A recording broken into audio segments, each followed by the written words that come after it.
तो यारों आज मैं फिर से complicated time loop movie triangle को एक्सप्लेन करने जा रहा हूँ।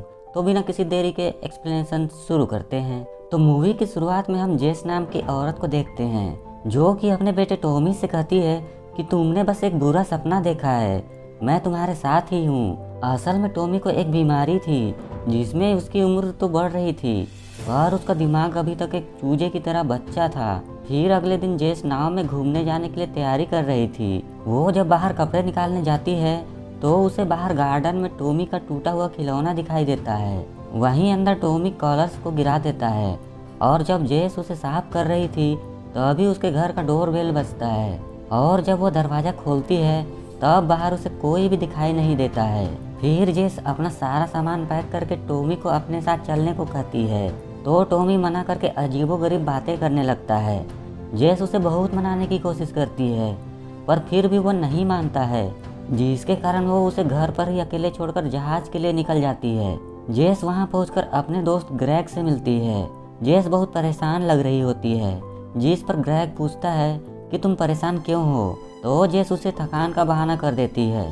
फिर ग्रेग जेस को अपने बाकी के दोस्तों से मिलवाता है जिनमें से एक कपल सैली और डॉनी थे और सैली के दोस्त हैदर और विक्टर होते हैं। फिर सभी लोग उनके ट्रायंगल नाम के जहाज से यात्रा के लिए निकल जाते हैं। वहीं यात्रा के दौरान जेस सो जाती है और उसे एक अजीब सा ड्रीम आता है जिसमें वो किसी समुद्र के किनारे बीच में होती है और तभी उसका नींद टूट जाता है। हैदर जेस को उसके तबीयत के बारे में सवाल करती है जिस पर जेस आई एम फाइन कहती है। दूसरी तरफ विक्टर ग्रेग से कहता है कि जेस अपने साथ अपने बेटे को लाने वाली थी पर वो लेकर नहीं आई और उसने कहा कि उसका बेटा स्कूल गया है, पर आज तो शनिवार है और आज के दिन तो स्कूल बंद रहता है।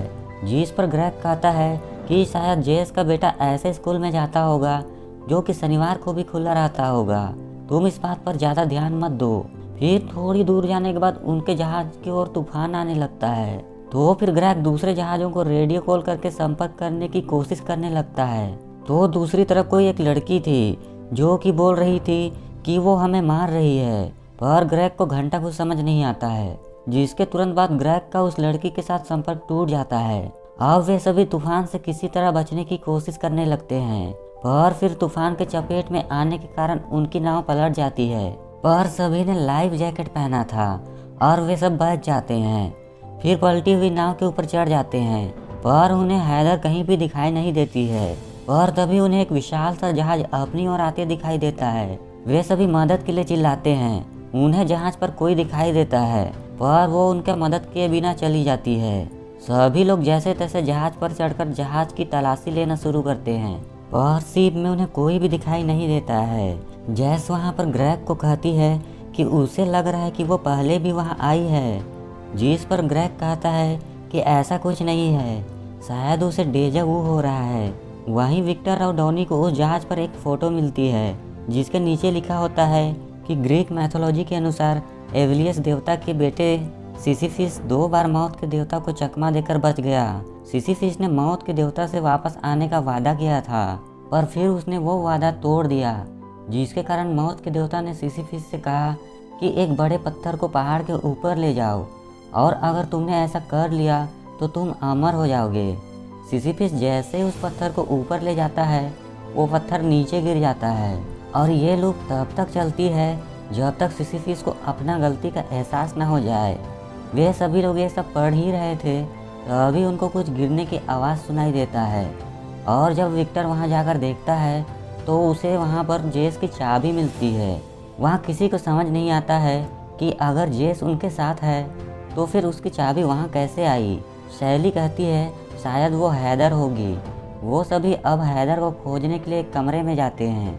वहाँ बहुत ज़्यादा खाने पीने का सामान होता है और आश्चर्यजनक रूप से सभी चीज़ें ताज़ा तरोजा होता है। विक्टर ग्रेग से टाइम पूछता है पर ग्रेग की घड़ी में 11:30 और जेस की घड़ी में 8:17 पर रुकी हुई थी।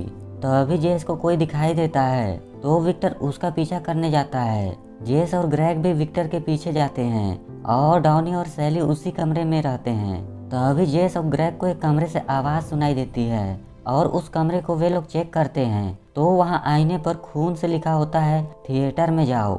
ग्रेग अब तुरंत थिएटर के लिए निकलता है। जेस उसे मना करती है कि वहाँ खतरा हो सकता है, पर ग्रेग घंटा नहीं सुनता है और वो चला जाता है।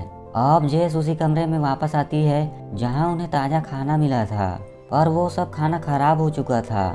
डॉनी और सैली भी वहाँ से गायब थे, जिस पर जेस को लगता है कि शायद वे लोग विक्टर के पीछे गए होंगे। फिर तभी वहाँ पर विक्टर एकदम घायल अवस्था में आता है और वो जेस को मारने लगता है, पर जेस उसके जख्म पर मारती है, जिससे कि विक्टर वहीं पर निपट जाता है। तभी जेस को गोली चलने की आवाज़ सुनाई देती है और वो भागकर थिएटर जाती है जहाँ पर ग्रेग को किसी ने गोली मार दी थी।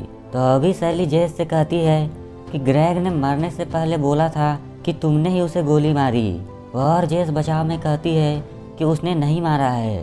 पर डॉनी उससे कहता है कि फिर तुमने हमें ऐसा क्यों बोला कि थिएटर जाओ, ग्रेग ने बुलाया है। पर अब जेस को कुछ समझ नहीं आ रहा था कि आखिर उसके साथ ये सब क्या चूतियापा हो रहा है।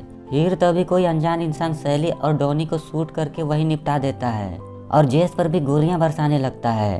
पर जेस जैसे तैसे वहां से भाग जाती है। किलर अब जेस का पीछा करता है, पर अब उस किलर की गोलियां खत्म हो चुकी थी। जेस को भागते समय एक कुल्हाड़ी दिखाई देती है और वो उस कुल्हाड़ी को अपने पास रख लेती है, पर तब तक वहाँ पर किलर आ जाता है। जेस अब उस किलर पर हमला करके उसे घायल कर देती है और उससे सवाल करती है कि आखिर साला तू है कौन बे, जिस पर वो फीमेल किलर अजीब तरह से बड़बड़ाकर बोलती है कि सभी को मार दो, यही एक रास्ता है वापस घर जाने का।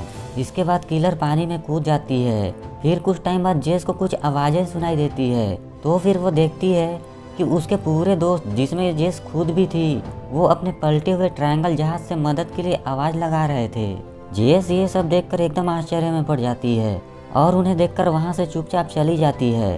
अब हमें समझ में आता है कि जेस किसी तरह की टाइम लूप में फंस गई है। वहीं पूरा ग्रुप उस जहाज पर चढ़ जाते हैं। जेस अब वहाँ पर छिप जाती है। पूरा ग्रुप जहाज में चढ़ने के बाद ठीक वैसे ही चीजें करने लगते हैं जैसे कि हमने पिछली बार देखा था। और असली जेस, जिसे हमने शुरू से देखा है, ये सब देखकर एकदम परेशान हो जाती है और इसी परेशानी में उसका चाबी वहीं पर गिर जाता है। वो छुपकर उसी कमरे के पास जाती है जहां उनका पूरा ग्रुप था। तभी अभी अभी आई नई जेस असली जेस को देखती है, जिससे कि उसे लगता है कि वहां पर कोई है। फिर विक्टर उसका पीछा करने लगता है। पीछा करते हुए विक्टर असली जेस के पास पहुंच जाता है, जहां पर असली जेस सब कुछ समझाने की कोशिश करती है, पर विक्टर के खोपड़ी के ऊपर से सारी बातें निकल जाती है। अब उसी समय असली जेस विक्टर को गलती से धक्का दे देती है, जिसके कारण विक्टर का सिर एक स्टैंड से लग जाता है और वो घायल हो जाता है। अब असली जेस डर कर वहाँ से भाग जाती है और एक कमरे में जाती है जहाँ उसे कई सारे पेपर मिलते हैं जिनमें लिखा होता है कि सभी को मार दो जब वे लोग नाव पर होंगे। और असली जेस भी एक पेपर पर सेम चीज लिख देती है।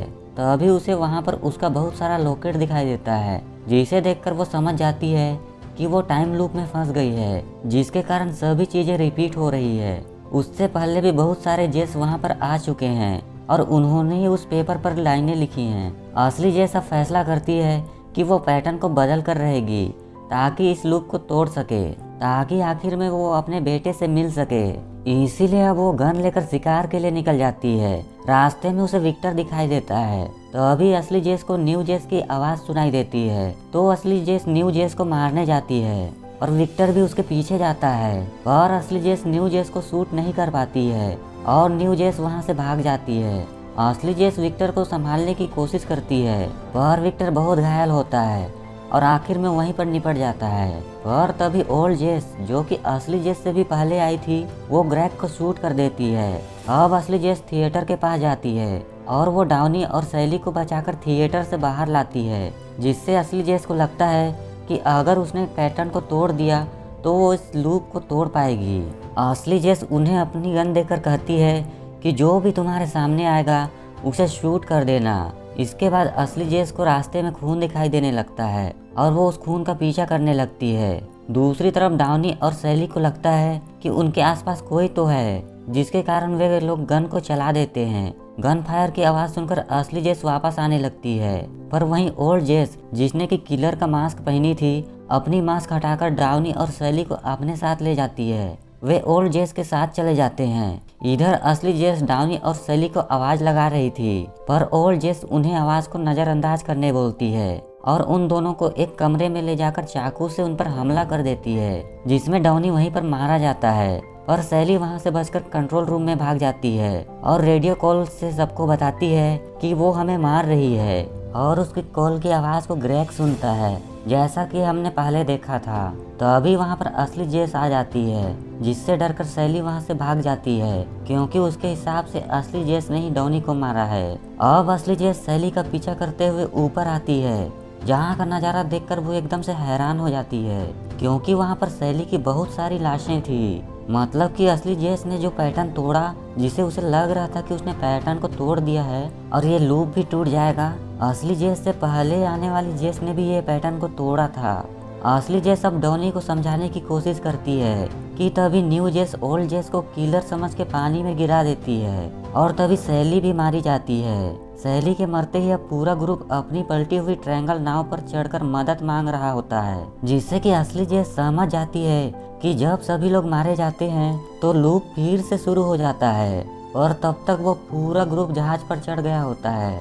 अब असली जेस को दोबारा से उन सभी को मारना होगा, मतलब कि असली जेस को ओल्ड जेस की तरह किलर बनकर सभी को मारना है। अब असली जेस रूम में जाकर आईने पर लिखती है कि थिएटर जाओ। फिर वहां से वो सैली और डॉनी के पास जाकर बोलती है कि ग्रेग ने उन्हें थिएटर बुलाया है, और फिर असली जेस गन लेकर सभी को मारने निकल जाती है। सबसे पहले असली जेस थिएटर जाकर ग्रेग को शूट करती है और न्यू जेस भी आ जाती है। अब असली जेस डॉनी और सैली को भी शूट कर देती है, जैसे कि हमने पीछे असली जेस के साथ देखा था कि वो अनजान किलर से बचकर भाग रही थी। वैसा ही अभी भी होता है और न्यू जेस असली जेस से डरकर भाग जाती है। अब असली जेस भी न्यू जेस का पीछे लग जाती है और फिर दोनों में फाइट होता है। यानी कि असली जेस को लग रहा था कि वो न्यू जेस को मारकर इस लूप को तोड़ देगी, पर ऐसा नहीं होता है और न्यू जेस असली जेस को पानी में गिरा देती है। और गिरने से पहले असली जेस न्यू जेस को ठीक वही लाइन दोहराती है कि सबको मार दो, यही एक रास्ता है। और यहाँ से ये सब लूप दोबारा से शुरू हो जाएगा। कुछ समय बाद असली जेस की आंखें खुलती है, जो कि किसी बीच पर होती है, और यह बीच वही बीच होता है जैसा कि उसने ट्रायंगल नाव पर सोते समय सपने में देखी थी। असली जेस अब तुरंत घर जाती है तो वहाँ पर एक और जेस, जो कि अभी तक नाव यात्रा में नहीं गई थी, वो टॉमी पर चिल्ला रही होती है कि उसने अपना खिलौना फिर से गार्डन में छोड़ दिया, जिसके बाद वो वहाँ से चली जाती है। फिर टॉमी असली जेस को देख लेता है और इसी कारण हड़बड़ाहट में उसके हाथों से कलर गिर जाता है, जिससे कि अभी वाली जेस बहुत गुस्सा हो जाती है और वो टॉमी को बहुत मारती है। ये देखकर असली जेस अब दरवाजे का बेल बजाती है, जो देखने के लिए अभी वाली जेस बाहर जाती है। और इसी मौके में असली जेस एक हथौड़ा लेकर घर में घुस जाती है। और अब जब अभी वाली जेस अंदर आती है तो अब असली जेस हथौड़े से कूट कूट कर उसे मार देती है। और ये सब होते हुए टॉमी देख लेता है। असली जेस अब टॉमी को समझाने की कोशिश करती है कि उसने बस एक बुरा सपना देखा है। ये वही सीन है जिसे कि हमने मूवी की शुरुआत में देखा था। अब असली जेस अभी वाली जेस की लाश को एक बैग में पैक कर देती है और उसे कार की डिक्की में डाल देती है। फिर लाश को ठिकाने लगाने के लिए टॉमी को साथ लेकर निकल पड़ती है कि तभी उसके कार से एक पंछी टकराकर मर जाती है। और जब वो उस पंछी को दफनाने जाती है तो अब वहाँ पर और भी बहुत सारे पंछी के शव होते हैं, मतलब कि और भी बहुत सारे जेस यहाँ तक पहुँच चुके थे। अब ये सब देखकर वो घबराकर वहाँ से भाग जाती है। वहीं कार में पंछी के खून लगने की वजह से टॉमी घबराने लगता है, जिसके कारण जेस का ध्यान भटक जाता है और उसकी कार ट्रक से टकरा जाती है और उनका एक्सीडेंट हो जाता है। एक्सीडेंट के कारण डेड जेस की बॉडी बाहर गिर जाती है और टॉमी की भी मौत हो जाती है। और इस एक्सीडेंट में असली जेस बच जाती है, पर तभी वहाँ एक टैक्सी ड्राइवर आता है और असली जेस से सवाल करता है कि क्या वो ठीक है, जिस पर वो हाँ में जवाब देती है। असली जेस अब टैक्सी से उसी जगह जाती है जहाँ से डेड जेस ट्रायंगल नाव में यात्रा के लिए जाने वाली थी, ताकि वो लूप को फिर से शुरू करके अपने बेटे को वापस फिर से पा सके। टैक्सी ड्राइवर उससे कहता है कि मैंने मीटर बंद कर दिया है, तो क्या वो फिर से वापस आएगी, जिस पर जेस वादा करती है कि वो फिर से वापस आएगी। फिर जेस ट्रायंगल नाव के पास जाती है, जहाँ उसे विक्टर मिलता है, जो जेस से टॉमी के बारे में पूछता है, जिस पर जेस कहती है कि टॉमी स्कूल गया है। फिर वहाँ ग्रेग आ जाता है तो जेस अब थकान का बहाना करती है। फिर पूरा ग्रुप ट्रायंगल नाव पर चढ़ जाते हैं और लूप दोबारा से शुरू हो जाता है। जिसके बाद की पूरी स्टोरी आपने पूरी वीडियो में सुन लिया है और मूवी यहीं पर ख़त्म हो जाती है। आशा करता हूँ दोस्तों आपको ये एक्सप्लेनेशन पसंद आया होगा। अगर हाँ तो प्लीज़ इस वीडियो को लाइक और चैनल को सब्सक्राइब कर दीजिए। मैं मिलता हूँ आपको एक ऐसे ही मज़ेदार एक्सप्लेनेशन वीडियो पर। तब तक के लिए बाय।